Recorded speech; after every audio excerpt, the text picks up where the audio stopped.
The last check I wrote in silence was for $1,200. Rent money for a house my mother had already sold, though she never told them that part. The plane descended through Chicago's gray November sky, and I pressed my forehead against the first-class window, watching the familiar skyline shrink into suburban sprawl. My phone buzzed with a text from Mom. "Can't wait to see you, honey. The kids have been asking about Aunt Charlotte all week." The kids. Brenda's 3 children who barely remembered my name, much less missed me. But I wanted to believe it. God, how desperately I wanted to believe it. I had spent the past 2 years writing checks my family never knew about, covering bills they assumed were handled by some invisible safety net they had never questioned. The irony wasn't lost on me. The daughter they had dismissed as selfish and career-obsessed had been quietly holding their world together, one automatic payment at a time. The BMW M5 gleamed under the weak afternoon sun as I pulled into the driveway of the house I had been secretly keeping warm. 2 years of mortgage payments after Mom's surgery, 2 years of pretending I was just visiting when I was actually paying rent on my childhood home. The leather seats still held the scent of the dealership, a reminder of the success they couldn't see past their own resentment. I checked my reflection in the rearview mirror, straightening the collar of my Armani blazer. The presentation materials from last week's campaign still sat in my briefcase, the one that had created 200 jobs across Ohio and Michigan.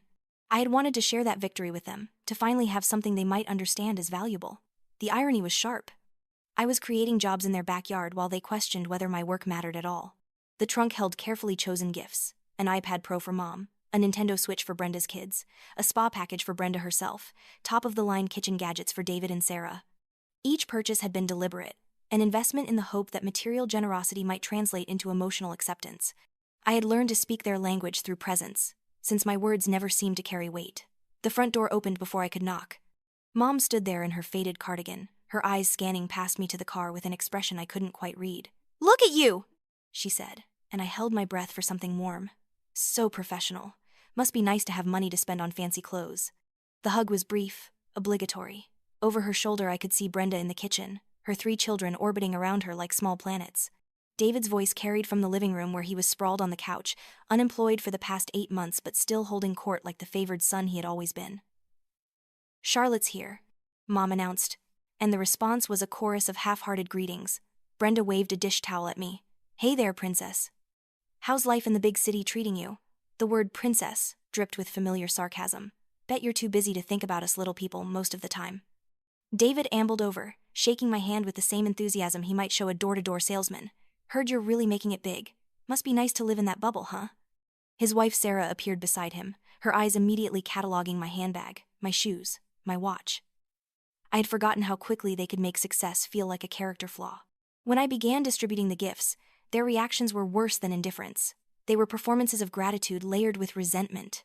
Brenda held up the Nintendo Switch, like it was evidence in a trial. This must have cost a fortune. Money's so tight these days, what with the kids growing so fast? But I caught the flash of excitement in her youngest daughter's eyes, quickly suppressed when Brenda shot her a warning look. David examined the kitchen gadgets with the air of someone appraising stolen goods. Fancy stuff. "Guess when you've got money to burn, you can afford to play Santa." Mom clutched the iPad box to her chest and sighed. "You shouldn't spend so much on us, Charlotte. We're not charity cases, you know." The dining room held 7 chairs around a table set for 8 people. I counted twice, thinking I had miscounted. But the math was clear. "Brenda, we're missing a chair." She barely looked up from arranging the turkey. "Oh, the kids are eating in the living room tonight. Just grab that stool from the kitchen." The stool. The same wooden stool I had sat on as a child when the grown-ups needed space at the table. 20 years later, and my designated seat was still the afterthought in the corner. I stared at it for a long moment, remembering every birthday, every holiday, every family gathering where I had perched on its uncomfortable surface, while my siblings enjoyed the cushioned dignity of real chairs. Dinner began with the familiar rhythm of exclusion. They talked around me, past me, occasionally at me, but never with me. Mom dominated the conversation with updates about Brenda's children's achievements, David's latest job prospects perpetually promising, never materializing, and neighborhood gossip that somehow always circled back to their own virtues. "Speaking of achievements," I said, seizing a brief pause, "I wanted to share some exciting news. My team just completed a campaign that's bringing 200 new jobs to communities across Ohio and Michigan.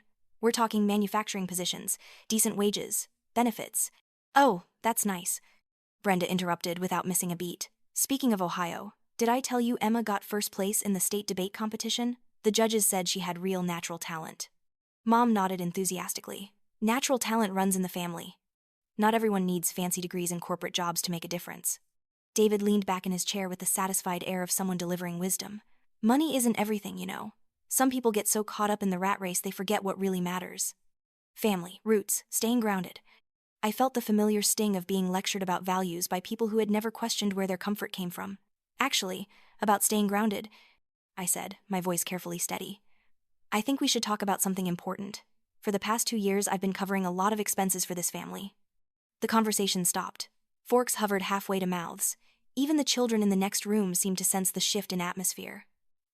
What do you mean? Mom asked, her voice thin. I mean the rent on this house, the utilities, the groceries, the insurance payments.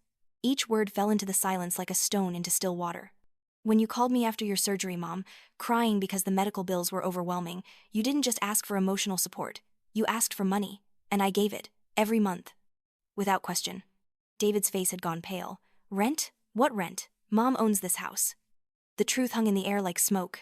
I could see Mom's hands trembling as she set down her water glass. Charlotte, please. She sold it, David, 2 years ago.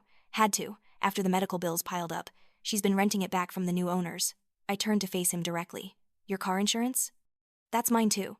$150 every month. Sarah's mouth opened and closed soundlessly. Brenda stared at Mom with something approaching betrayal. Is this true? Mom's voice cracked. I didn't want you to worry. I thought I could handle it. Handle it? My laugh was bitter. You did handle it. You handled it by calling your daughter and making her feel guilty enough to pay for everything while you all sat here judging her for caring too much about money. The explosion came from Mom like a dam bursting. She shot to her feet, hands slamming against the table hard enough to rattle the dishes. How dare you bring this up now, during family dinner? We are not some charity case for you to manage. This family was fine before you came back here throwing your money around. I stood up slowly, the wooden stool scraping against the floor as it toppled behind me. Fine? You called me sobbing, Mom. You said you didn't know where else to turn. You asked your daughter for help, not a bank, and you got both. You think money can buy love? You think it buys respect? You don't deserve a seat at this table. Her voice cracked with fury and shame. The words hit me like a physical blow, but they also crystallized something I had been afraid to acknowledge. I pulled out my phone with steady hands. You're right. I don't deserve a seat at this table. But I deserve better than this. Charlotte, don't... Brenda started, but I was already dialing. Banking services, how can I help you? This is Charlotte Hayes. I need to cancel several automatic payments effective immediately. The room erupted in protests, but I continued with clinical precision. Morrison Property Management, $1,200 monthly. Ohio Edison, $300. Internet services, $80. Grocery allowance for Eleanor Hayes, $400. Mom's face had gone white. You can't do this. David's insurance, $150. I met his panicked gaze. All of it. Canceled. Brenda lunged for my phone, but I stepped back. Don't. You wanted honesty? This is honesty. You wanted me to remember where I came from? I remember perfectly. I came from a family that kept me on a stool while treating my success like a character defect. This is cruel, Brenda whispered. Cruel? I laughed, surprised by the lightness I felt. Cruel was the silence. Cruel was that stool. Cruel was pretending my work didn't matter while cashing the checks it generated. This is clarity. The bank representative confirmed each cancellation as my family watched in stunned silence. When I hung up, the quiet was deafening. I didn't want to humiliate you, I said, looking at Mom's tear-stained face. I wanted to protect you. I wanted to keep you safe. But safety without respect isn't protection. It's enabling. I gathered my purse and coat while they sat frozen in their chairs. I'll be at the Marriott tonight. Tomorrow I fly back to Chicago. Charlotte, wait, Brenda called, but I was already at the door. I paused at the threshold, looking back at the dining room with its 7 proper chairs and 1 fallen stool. I never wanted to be your bank, Mom. I wanted to be your daughter. The hotel room was quiet, except for the hum of climate control and distant highway traffic.